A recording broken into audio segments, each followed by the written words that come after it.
Face à la situation en Ukraine, l'Italie s'est lancée depuis quelque temps dans une offensive diplomatique en Afrique pour sortir de sa dépendance au gaz russe. Alors que la Russie fournit à la péninsule 45% de son gaz, Rome souhaite changer cette situation en diversifiant au plus vite son portefeuille de fournisseurs. Et c'est à Luanda qu'a été signée ce mercredi une déclaration d'intention pour développer des projets communs en Angola.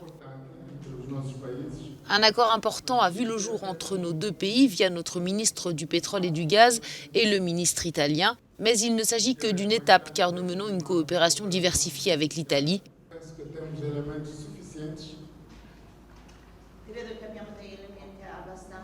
Je pense que nous avons suffisamment d'éléments pour une coopération forte et surtout un partenariat stratégique.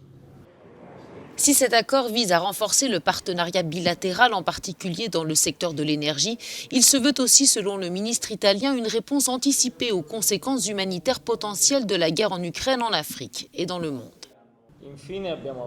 Nous abordons également les principaux sujets des affaires internationales, à savoir l'examen des effets de la guerre en Ukraine concernant la sécurité alimentaire sur le continent africain, qui est gravement compromise au vu notamment de la situation inquiétante liée au blé.